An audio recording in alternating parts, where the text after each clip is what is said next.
antisepsia y asepsia. En la anterior clase hemos hablado acerca de la antisepsia, que la antisepsia es la eliminación de microorganismos de tejidos vivos.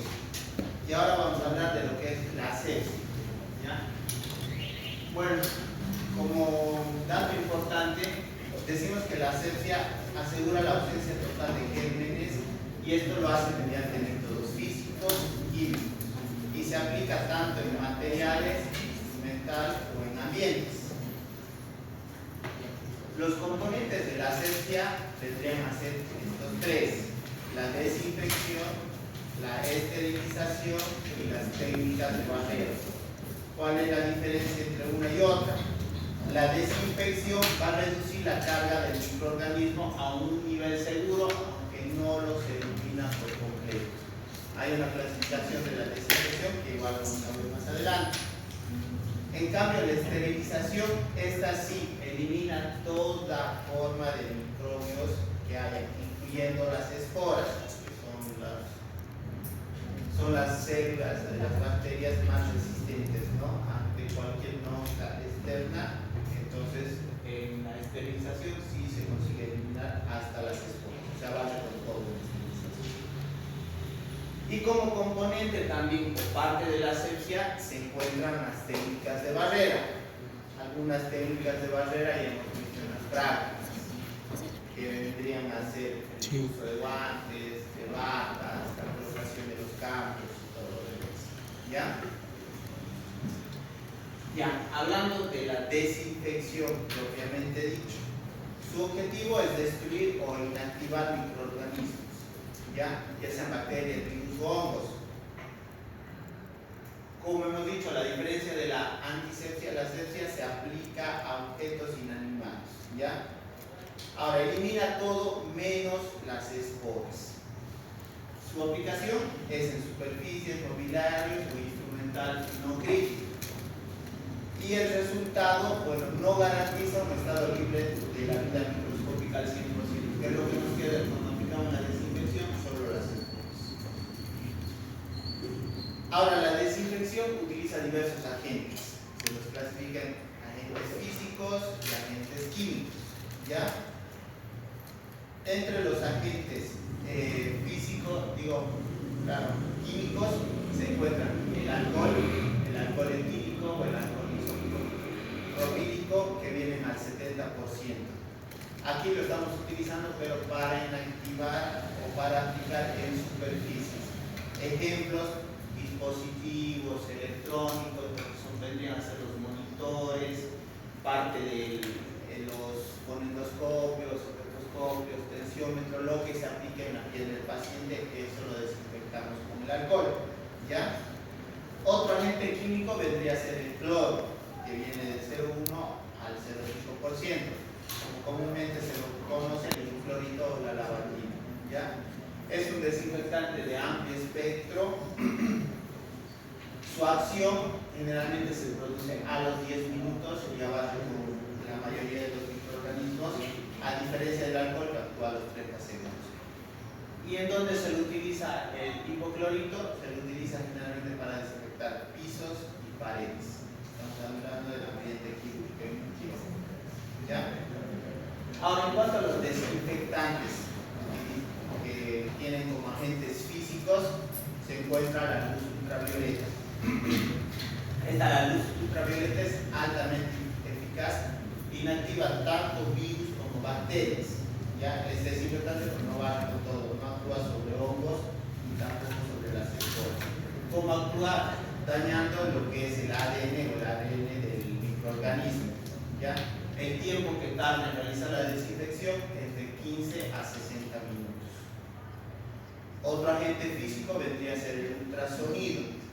Generalmente lo utilizamos como limpieza. Al generar varias revoluciones, generan microburbujas. Esas microburbujas actúan en las paredes de los microorganismos y esto hace que se destruyan. ¿Ya? ¿Cuánto tarda igual en aplicarse este desinfectante? De 5 a 10 minutos. Ya hablamos un poquito de lo que es la esterilización. Ya que la esterilización es un proceso que elimina todas las formas de vida. incluyendo bacterias, virus, hongos y esporas, es decir, barre con todo. Se lo aplica en instrumentos y materiales quirúrgicos.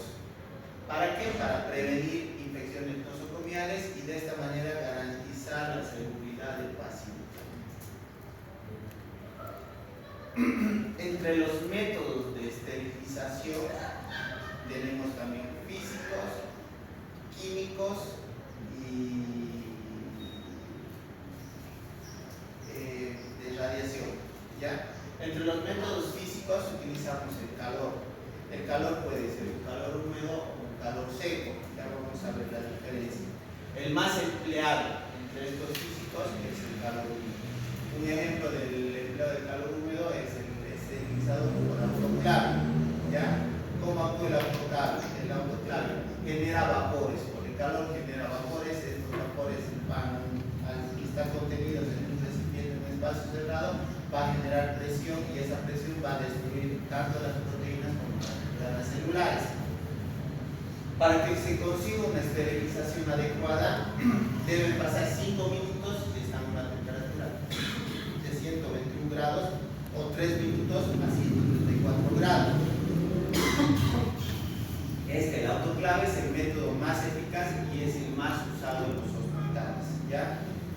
¿Dónde se lo aplica? Se lo aplica tanto en instrumental quirúrgico, generalmente en los textiles, en los campos, las batas, y algunos líquidos que tienen que entrar al esterilizador, ¿ya?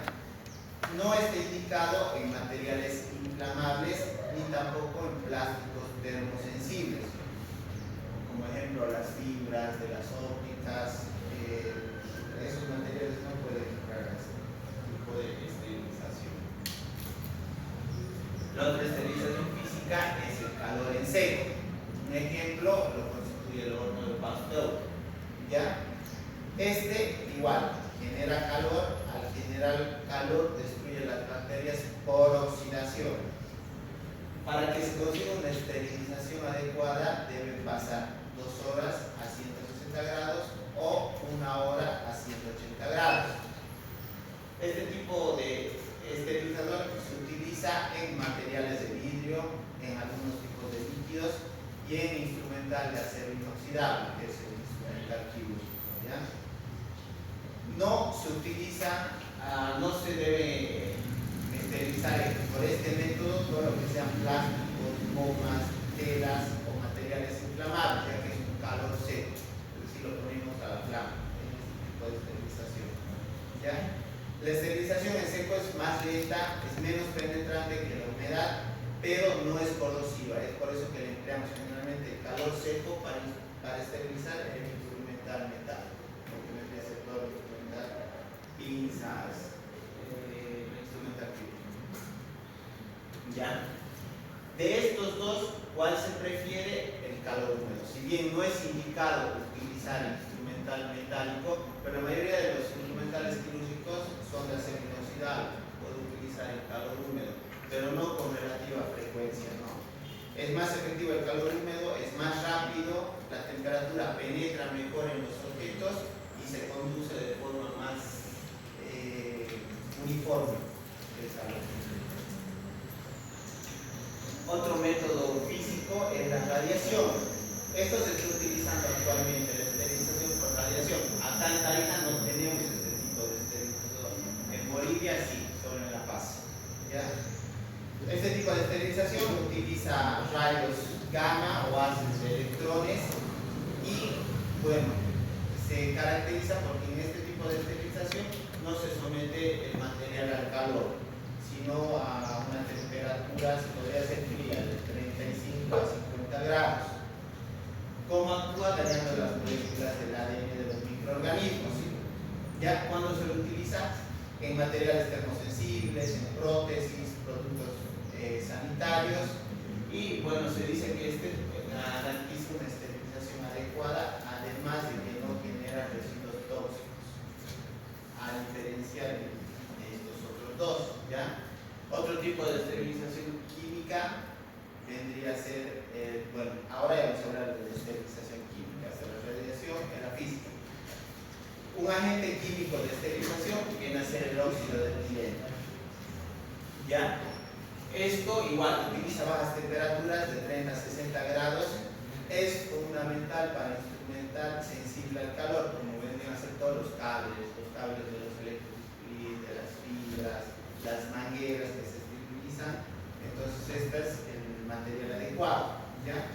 Sus consideraciones incluyen la necesidad de la aireación prolongada. Es decir, que lo esterilizo en un promedio de 1 a 6 horas tarde el proceso de esterilización. A eso le tengo que sumar el periodo de aeración, que va a ser de 8 a 15 horas. ¿Ya? ¿Por qué? Porque genera ácidos tóxicos que si no le doy una adecuada aeración voy a transmitir esos agentes al paciente. Pero de los químicos, el que más se utiliza es este, el peróxido de hidrógeno, lo que vendría a ser esterilización por plasma. Igual, se utiliza a temperatura fría, menor a 50 grados, y el proceso dura de 45 a 90 minutos. Tiene las mismas indicaciones que el anterior, fibras, plásticos, mangueras, y a diferencia del anterior método químico, este no genera tóxicos, o sea, tardo hora y media en esterilizar y ahora puedo utilizar este tipo de material. ¿Ya? Y a esto decimos que el peróxido de hidrógeno es preferido porque nos da rapidez, seguridad ambiental, mientras que el óxido de etileno es indispensable cuando la penetrabilidad es crítica. O sea, el óxido de etileno, cuando esterilizamos algunos tipos de mangueras, no lo puedo hacer por plasma. Las mangueras largas, esas no consiguen una esterilización adecuada. En ese caso sí utilizo el óxido. Pero al resto de material se prefiere el plasma. Y el último de los agentes químicos vendrían a ser el glutaldehído. Es un esterilizador químico que viene en concentraciones de 2 a 3%. Dependiendo del tiempo en que se lo emplee, lo puedo utilizar como desinfectante o como esterilizante. Si lo utilizo por 20 minutos, paso a como un desinfectante. Y si lo utilizo por 10 horas, ya me actúa como un esterilizante, ya que me elimina hasta las esporas. ¿Ya? Genera igual tóxicos, es tóxico para las células vivas, es por eso que después de esterilizar o de desinfectar el material debe enjuagarse con abundante o destilada o solución fisiológica. Ya. Y entrando a lo que vendría a ser el tercer punto o el componente de la asepsia, tendríamos que hablar de las técnicas de barrera. Prácticamente esto ya hemos visto en las barreras. ¿Ya? ¿Qué son las técnicas de barrera? Son un conjunto de medidas y elementos diseñados para evitar la transmisión de microorganismos entre el equipo de salud y el paciente durante procesos invasivos. Es decir, estos métodos de barrera no solo van a proteger de la infección al paciente, sino que me van a proteger también a mí de que yo me gane una infección por parte del paciente. Ejemplo de las barreras físicas se encuentran los guantes estériles, ¿ya? Que se emplean cuando se va a realizar cualquier tipo de procedimiento quirúrgico. Generalmente el doble enguantado lo utilizamos cuando vamos a manipular a un paciente con una infección transmisible, paciente VIH, hepatitis, o es un paciente muy séptico, una peritonitis, metalurgia, en estos casos se prefiere utilizar doble enguantado. Otro ejemplo de barrera física vendrían a ser lo que son las batas quirúrgicas. ¿Ya? Estas batas se caracterizan por ser resistentes a la penetración tanto de fluidos como de microorganismos. Y bueno, los guantes ya conocen la numeración, viene desde el número 6 hasta el número acá, generalmente 9, y dependiendo del tamaño, ¿no? Generalmente cuando utilizan un guante, el guante le sirve para un procedimiento, no es reutilizable, es descartable.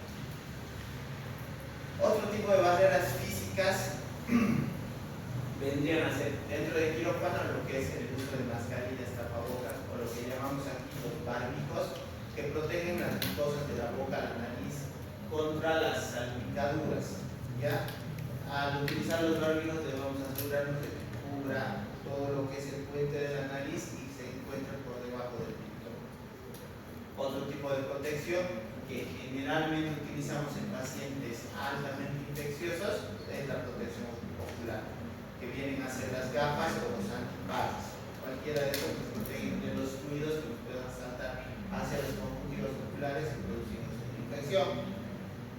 Y finalmente, como métodos de barrera, se encuentran los gorros o los cubrezapatos. Ya hemos visto que para ingresar al quirófano tenemos que utilizar tanto gorros como botas. En algunos quirófanos, la mayoría de los médicos ya tienen sus zapatos, que son para quirófanos, que solo los utilizo en quirófano. Si no se tienen esos zapatos, entonces sí o sí se tienen que utilizar las botas, que pueden ser de tela o pueden ser descartables. ¿Ya? Esto evita que traigamos microorganismos de afuera y lo llevemos hacia dentro del quirófano. Y bueno, finalmente se encuentran lo que es los campos o paños quirúrgicos, hemos visto, son como sábanas que también tienen que tener esas características, deben ser antifluido y baja penetración de microorganismos. ¿Ya? Generalmente las utilizamos así como las ven, vendrían a ser 4 a 5 campos. 3 o 2 campos grandes utilizo para las extremidades y los 2 campos pequeños que vendrían a ser laterales. ¿Ya? Y lo ponen 5 porque a veces utilizamos 2 para abajo y 1 para arriba. Y bueno, también existen lo que son las fundas. Cuando entramos a la cirugía laparoscópica, todo lo que son los cables, las ópticas, las protegemos con estas fundas que tienen que ser de tela, igual con baja penetración de microorganismos, para proteger que estos contaminen nuestro campo quirúrgico, los equipos de rayos X, el ANSEX.